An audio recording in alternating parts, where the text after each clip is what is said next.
નમસ્કાર દર્શક મિત્રો, હું નીતિન પટેલ. તમે જોઈ રહ્યા છો સમાચાર મેં આગેની જ. હવે જોઈએ આજના સમાચાર. વિસનગર તાલુકા પોલીસે પ્રતિબંધિત ચાઇનીઝ દોરીનું વેચાણ અને હેરાફેરી કરતા 2 આરોપીને મોટા જથ્થા સાથે ઝડપી પાડ્યા છે. પોલીસે બાતમીને આધારે વોચ ગોઠવી પિકઅપ બોલેરો ગાડીમાંથી 7.72 લાખ રૂપિયાનો મુદ્દામાલ જપ્ત કર્યો હતો.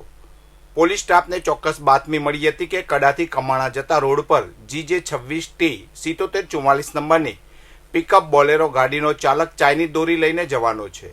આ માહિતીને આધારે પોલીસે તાત્કાલિક કડા કમાણા રોડ પર વોચ ગોઠવી બોલેરો પિકઅપ ગાડીને આંતરી હતી.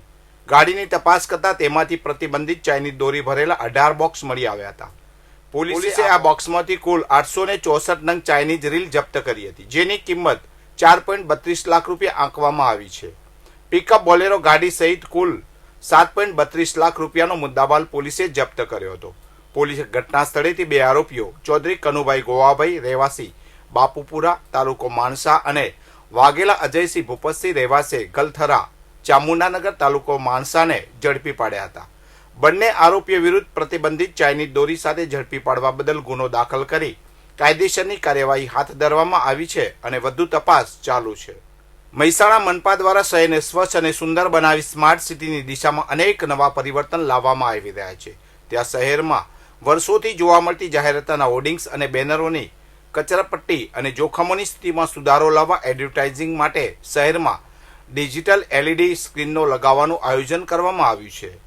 મહેસાણા મનપા દ્વારા PPP મોડ પર શહેરમાં આવેલા વિવિધ 10 સ્થળોએ સ્માર્ટ એડવર્ટાઇઝિંગ સિસ્ટમ લગાવવા ટેન્ડર પ્રક્રિયા કરવામાં આવી છે.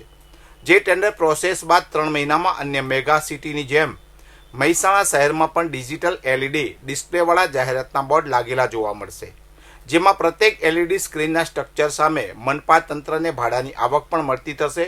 તો નિયત રેશિયામાં સરકારી જાહેરાતો અને માહિતી તેમજ સૂચનાઓનું સ્માર્ટ LED સ્ક્રીન સિસ્ટમ પર ડિજિટલ પદ્ધતિથી પ્રકાશન પણ સરળ બનશે.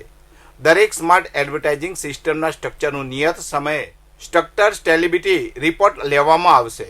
આમ હાલમાં ઠેર ઠેર શહેરની શોભાને શરમાવતા હોર્ડિંગ અને બેનરોને બદલે LED સ્ક્રીનવાળી સ્માર્ટ એડવર્ટાઇઝિંગ સિસ્ટમથી શહેરની શોભામાં પણ વધારો થશે, તો અકસ્માતનું જોખમ પણ ઘટશે.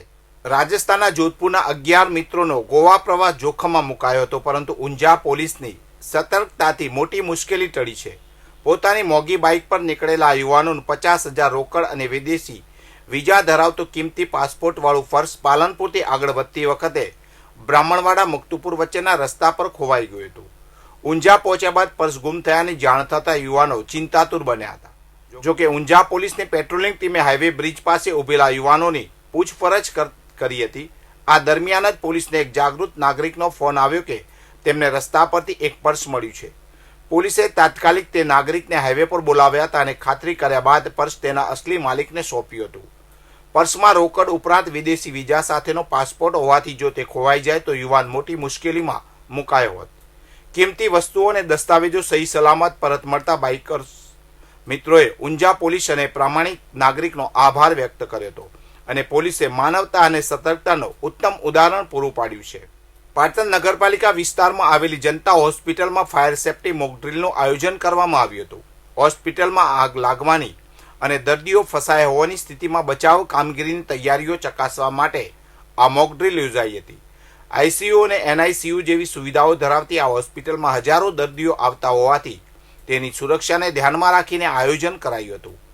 પાટણ નગરપાલિકાના સ્ટેશન ફાયર ઓફિસર સ્નેહલ જે મોદીએ માહિતી આપી હતી કે બપોરે 3 ને 5 વાગે હોસ્પિટલના ICU રૂમમાં આગ લાગી હોવાનો અને કેટલાક લોકો ફસાયા હોવાનો કોલ મળ્યો હતો.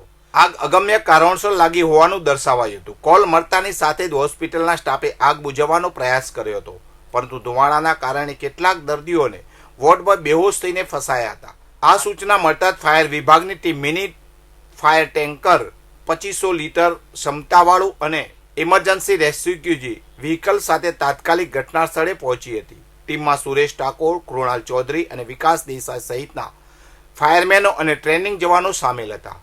ફાયરમેનોએ ઝડપી કામગીરી કરીને ઓછા સમયમાં આગ બુઝાવી દીધી અને રેસ્ક્યુ ઓપરેશન શરૂ કર્યું હતું. રેસ્ક્યુ ઓપરેશન દરમિયાન કુલ 5 વ્યક્તિઓને બહાર કાઢવામાં આવ્યા હતા, જેમાં 1 મહિલા અને 4 પુરુષનો સમાવેશ થતો હતો. 3 વ્યક્તિઓને સ્ટ્રેચર દ્વારા એક વ્યક્તિને ફાયરમેને લિફ્ટિંગ કરીને અને રૂમમાં ફસાયેલા અન્ય એક વ્યક્તિને ચેર નોટ એટલે કે દોરદાણી ખાસ પદ્ધતિ દ્વારા સુરક્ષિત રીતે નીચે ઉતારવામાં આવ્યા હતા. આ ઘટનાને અંતે મોકડ્રીલ જાહેર કરવામાં આવી હતી. મોકડ્રીલ સમયે જનતા હોસ્પિટલના મનસુખલાલ પટેલ, પાલિકા પ્રમુખ હિરલબેન પરમાર, ઉપપ્રમુખ હિનાબેન શાહ, ચીફ ઓફિસર હિલારબેન ઠાકર સહિત ફાયર વિભાગનો સ્ટાફ ઉપસ્થિત રહ્યો હતો.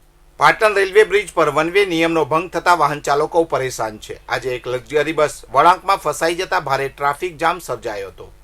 આ ઘટનાથી વાહન ચાલકોને હાલાકી ભોગવવી પડી હતી. બ્રિજ પર આદર્શ બાજુનો રોડ વન વે હોવા છતાં વાહન ચાલકો સામસામે વાહનો લાવે છે, જેનાથી અકસ્માતનો ભય રહે છે. આ નિયમ ભંગને કારણે લક્ઝરી બસ વળાંકમાં ફસાઈ ગઈ હતી. સામસામે વાહનો આવી જતા કેટલાક વાહન ચાલકોને રિવર્સ લેવાની ફરજ પડી હતી, જેનાથી ટ્રાફિક વ્યવસ્થા ખોરવાઈ હતી. વન વે નિયમના સતત ભંગથી શહેરના વાહન ચાલકોમાં રોષ જોવા મળી રહ્યો છે. સ્થાનિકો અને વાહન ચાલકોએ તાત્કાલિક પોલીસ પોઈન્ટ મૂકીને વાહન ચાલકોને યોગ્ય દિશા સૂચન કરવા અને નિયમોનું પાલન કરવા માંગણી કરી છે. સ્થાનિકોએ ચિંતા વ્યક્ત કરી છે કે શહેરનું નવું બસ સ્ટેશન સંપૂર્ણપણે શરૂ થયા બાદ આ બ્રિજ પર વાહનોની અવરજવર વધશે, તેનાથી ટ્રાફિક અને અકસ્માતની સમસ્યાઓ વધુ વકરશે. આ સંભવિત હાલાકી ટાળવા તંત્ર દ્વારા તાત્કાલિક પગલાં લેવા જરૂરી છે. વધુ સમાચાર માટે જોતા રહો સમાચાર મેં આગે ન્યૂઝ. નમસ્કાર.